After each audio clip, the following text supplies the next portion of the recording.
So I know that I said I would post a video every Tuesday. I felt really good posting a video last Friday as well, so I figured why not challenge myself a little bit more creatively and do a video on Tuesday and a video on Friday. I'm thinking Tuesday is going to be some sort of creativity Tuesday. So that means that, you know, whether it's music production, whether it's video editing, whether it's, you know, Photoshop, anything like that, I'm gonna do something in that realm. On Friday is gonna be a vlog of some kind. And whatever that is going to be determined on those Fridays. And I think that is going to allow me to put out as much content as I possibly can for you guys so that you are able to have something to watch all the time, constantly refreshing, constantly new, constantly up to date and fresh. That is gonna be a huge challenge on me, but I am kind of up to it. I really wanna challenge myself here and see just how much I can put out. So Tuesday, Creative Tuesday,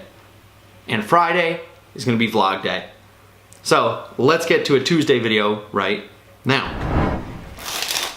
So we are here in my studio right now.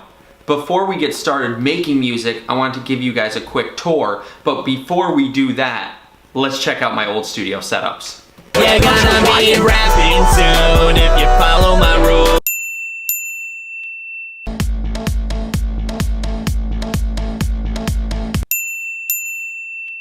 Then the rescuers with the dragonfly named Evanru, the fox and the hound showed us what. And now, check out the new one.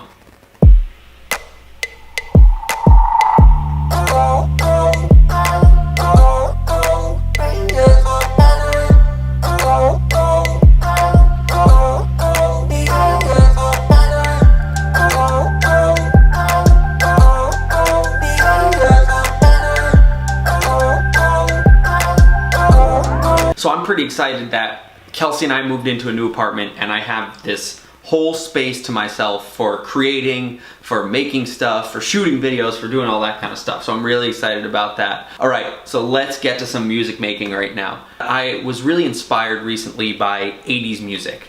I was really inspired by just the sound, the whole kind of vibe of 80s music. The 80s has been really cool recently, you know, Stranger Things, stuff like that. I think took place in the 80s, but the 80s for me kind of simplify this just super chill, super cool, but very kind of vibrant time. And I've always been attracted to like just bright, vibrant things. Maybe it's the ADHD, I don't know. So I want to start working on an album and I want it to have kind of 80s sounds around it. I want to use a lot of older drum machines, maybe retro synthesizers that I find, that sort of thing. One of the things I was able to find was a huge package of just 80s drum sounds, every kind of drum machine from the 80s that you can imagine. So stuff like the Roland machines, the Linn drums, the Yamaha drum machines, that sort of thing. So before we get started with anything, I want to tell you what I use. I use Machina Studio to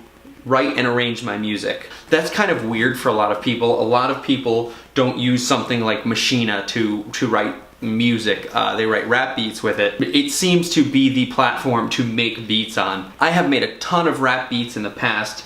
You can check out any of my older videos and all of those beats are mine. I just recently got Machina Studio, so this is the larger version. I believe this is a Mark II controller. They already have a Mark III Machina Studio controller. So I like to write and arrange on Machina. For me, it kind of feels like the ideas can flow faster than me dragging and writing and recording stuff in Logic. I have used Logic a lot for voice recording and that sort of thing. I use Logic Pro 10, but I feel like I'm able to hammer out stuff better on the Machina controller. Also, I'm not super good at playing chords on piano, so this really helps because I can just set the chords and play the chords right here. That allows me to make these big wide synth chords fairly easily and play them very quickly instead of having to either teach myself them on the piano or, you know, figure them out, look them up online, that sort of thing. So that's what I use to write. So right now I'm just going to try and start writing something in the vein of kind of an 80s song, something that's really kind of vibey, really synthesizer, makes you feel like you're in like Miami or LA and the sun is setting and you've got that purplish pinkish hue on the water. That's kind of where my mind is for this song, so let's get started. I'm just gonna start by finding a couple synthesizers. Let's see here. It's sounding kind of 80s, but it's not 80s enough for me. I want something that's wider. I want something that's a little bit more retro sounding. Nope.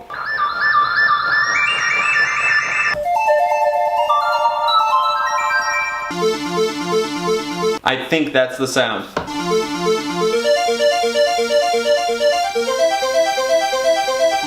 So right now we have the arpeggiator on, and the arpeggiator is running up 1 octave. So you hear it go do do do do do do. If I bring it up to 3 octaves, it's going to go all the way up the piano. I can also increase that speed. So right now it's at a 16th note. I can go to a 32nd. That's a 32nd. You can also go all the way up to 128th. Jackpot.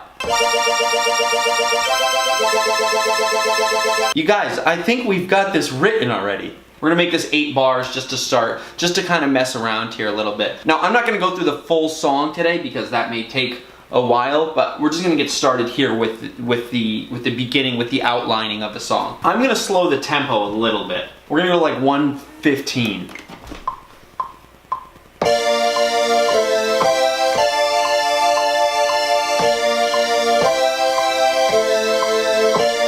Cool. I'm kind of liking this.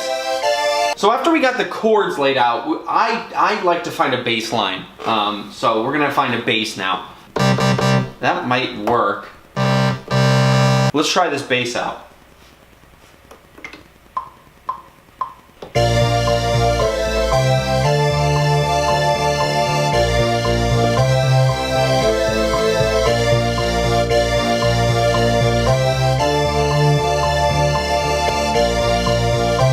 I'm liking the sound of this so far, and I'm really surprised about that because I didn't feel like I was going to be able to create something in front of a camera. Okay, so now we're going to look for a drum kit of some kind of 80s, super 80s sounding drum kit. We're gonna put a lot of reverb on the snares, a lot of reverb on the toms. I found samples right here that are the exact kit, the CR78, Roland CR78, that Phil Collins used on In the Air Tonight. I really love the sound of these drums. They are super retro. I'm gonna try and lay a beat down right here for what we have so far.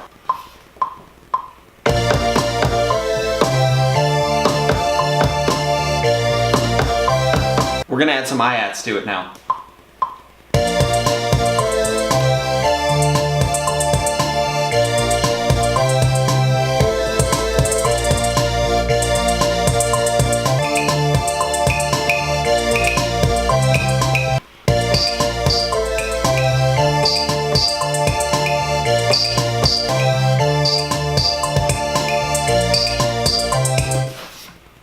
Now we gotta find a lead. I'm going to make that lead something very arpeggiated, very quick, very kind of running all over the place. This is how I map the ideas for the start of my song. So right now, I've got 4 different sounds. I've just got 4 different kind of things going on. So let's make some arpeggiated kind of coolness running through this song.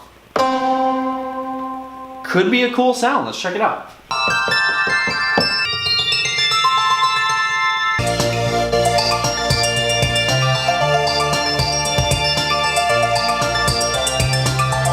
Wow, insane, that sounds sick. If we turn that down a little bit in the background, it's gonna sound awesome. I just got an idea for once we mix this, have that arpeggiator run from the left speaker to the right speaker and then back from the right speaker to the left. I think that would sound awesome. So we've got the basics laid down for this song. We've got the foundation laid down for this song. This is what I'm going to cover today. In the next video, we'll talk about writing the chorus and further into this song. So the first thing we lay down are the chords, right? Here's the chords.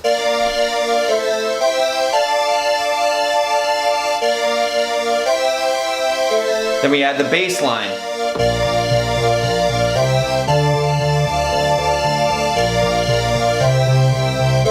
The drums come in.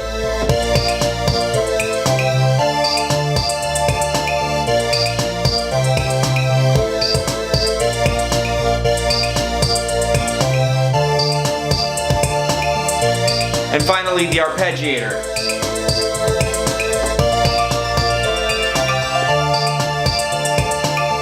Thank you guys for hanging out. Thank you guys for watching this Music Creative Tuesday video. Comment what programs you like to use to record your music. Do you record using Machina? Do you record using Logic? Do you record using Pro Tools? Comment and let me know why you think it's better or why you think it's worse. Comment why it's the program that you use. All right, I'll catch you guys on Friday. See you later.